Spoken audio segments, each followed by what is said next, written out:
అందరికీ నా హృదయపూర్వకమైన నమస్కారాలు. సహకుటుంబానా అంటే మన కుటుంబ సభ్యులందరికీ నా హృదయపూర్వకమైన నమస్కారాలు, పాదాభివందనాలు తెలియజేస్తున్నాను.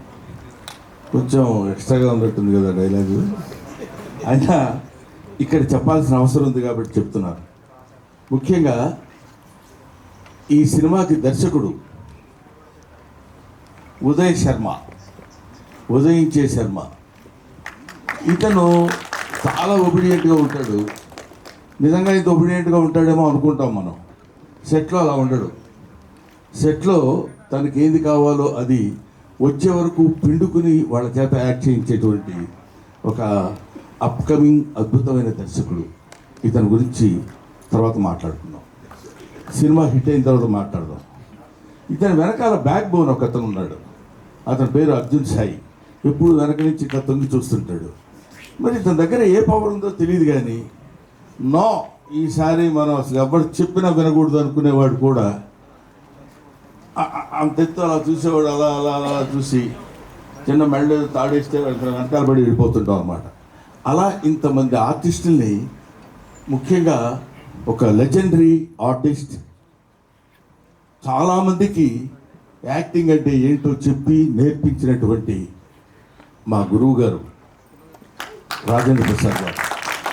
ఈయన అటువంటి నటుల చేత కూడా కావలసిన పద్ధతిలో చేయించుకున్నటువంటి దర్శకులు ఉదయ్ శర్మ, మహాదేవ్ గౌడ్ గారు. దీనికి ఆయన వచ్చారా? మీరేనా? ఇప్పుడు డబ్బులు ఇచ్చారనుకోండి, మీరు అంత మరీ వినయంగా ఎందుకు సార్ ఉంటామా? I wish all the best Nara. నేను అక్కడ ఒకసారి చూశాను, మళ్ళీ నేను ఆ తర్వాత ఇప్పుడే చూడటం, అందువల్ల గుర్తుపట్టలేకపోయాను, ఏమనుకోవద్దు. I wish you all the best. సహకుటుంబానాం సినిమా చాలా చాలా చాలా బాగుంటుందని నేను మనస్ఫూర్తిగా ఎందుకు కోరుకుంటున్నానంటే, ఇప్పుడు చెప్తున్నాను, ఇందులో నా క్యారెక్టర్ చాలా విచిత్రమైన క్యారెక్టర్. 12 గంటలకి అన్నాం అనుకోండి, 12 to 1 గంట వరకు సంతోషంగా ఉంటా, 1 గంట నుంచి 2 గంటల వరకు కోపంగా ఉంటా. అదేంటో మరి అది విచిత్రంగా కంపోజ్ చేశాడు ఆ క్యారెక్టర్. ఆ టైంలో ఎవరైనా వచ్చినప్పుడు వాడు ఏ వార్త తెచ్చినా సరే నా మూడ్ని బట్టి నేను మాట్లాడతాను. భోజనం చేశారండి అన్నాడు అనుకోండి, కోపంగా ఉన్నాను అనుకో, భోజనం చేయకపోతే గడ్డి తింటావా, ఏం మాట్లాడుతున్నావా నువ్వు అంట. అది మంచి మాట కదా సార్ అనే దాని మీద ఒక అద్భుతమైనటువంటి క్యారెక్టర్ ప్లే చేసి నాకు అది వినిపించి పడేశారు నన్ను. నేను అక్కడ పడిపోయా. ఈ సినిమాలో నా క్యారెక్టర్ యొక్క స్పెషాలిటీ అది చాలా బాగా చేశాడు. ముఖ్యంగా ఈ సినిమాలో హీరో, అప్పుడు గడ్డం లేదు, ఇప్పుడు ఉంది, అప్పుడు ఉంది, అని ఇంత లేదు. ఈయన ఈ కుర్రాడు బేసిక్గా డాన్సర్, ఫాదర్ కూడా డాన్సర్.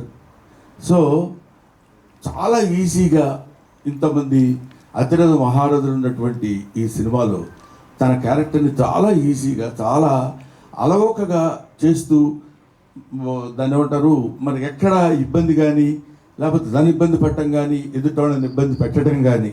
ఎందుకంటే బేసిక్గా తెలుగువాడు కాదేమో అన్న డౌట్ నాకు. కన్నడ, బెంగళూరు తెలుగు వాళ్ళు, అందువల్ల కన్నడ తెలుగు. ఈయన ఈ సినిమాలో యాక్ట్ చేసినటువంటి విధానం నాకు బాగా నచ్చింది. హీరోయిన్ రాలేదా? బాగాలేదు. అదే అందువల్ల హీరోయిన్ ఈయన ఇద్దరు కలిసి ఉన్నటువంటి సీన్స్లో నేను యాక్ట్ చేశాను. నాకు చాలా ముచ్చటగా అనిపించింది. ఈ సినిమా డెఫినెట్గా హిట్ కావాలి, హిట్ అయి తీరుతుందని నేను మనస్ఫూర్తిగా కోరుకుంటున్నాను. అది ఏదో ఇక్కడికి వచ్చి చెప్పేటువంటి మాట కాదు. చాలామందికి మామూలుగా ఏదో ఒక ఫంక్షన్కి వెళ్ళినప్పుడు ఈ ఫంక్షన్ చాలా సూపర్ హిట్ అవుతుందండి, అందువల్ల నేను ఇలా కావాలని కోరుకుంటున్నాను. అందువల్ల మీ అందరికీ నేను చెప్పేది ఏంటంటే, ఇది మామూలు రొటీన్, కానీ ఇది ఈ సినిమా నేను చూసినప్పుడు, ఇంతకుముందు ఉత్సవం అనే ఒక సినిమా చూపించాడు ఎవరో మిస్టర్ అర్జున్ సాయి. చూపించినప్పుడు తను కూడా ఇంతమంది ఆర్టిస్టులు ఎక్కడ ఆర్ట్ ఉందో వాళ్ళని పట్టుకుని తీసుకొచ్చేసి ఏ క్యారెక్టర్కి పర్ఫెక్ట్గా సూట్ అవుతారో అని తెలుసుకొని చేసినటువంటి ఈ సినిమా పైగా అంత అందమైనటువంటి టైటిల్ సహకుటుంబానాం, ఎంత బాగుందండి పేరు. ఎంతకాలం అయింది ఇట్లాంటి పేరు విని అనే ఆలోచన కూడా కలిగించే విధంగా అద్భుతమైనటువంటి సినిమాను నిర్మించిన నిర్మాతలకి, దర్శకులకి, నటీనటులకి నా హృదయపూర్వకమైన నమస్కారాలు తెలియజేసుకుంటూ ఈ సినిమాని మంచి విజయం సాధించే దిశగా మీరు తీసుకెళ్లాలని మిమ్మల్ని కోరుకుంటున్నాను, ప్రేక్షక మహాశైలిని కోరుకుంటున్నాను. Thank you very much. ఏమండి, అది నాకు సంబంధం లేదు. చేయకపోతే మీరు చేస్తే ముందే చేస్తే, కాబట్టి అది మీరు చెప్పండి. Thank you. Thank you Brahmananda.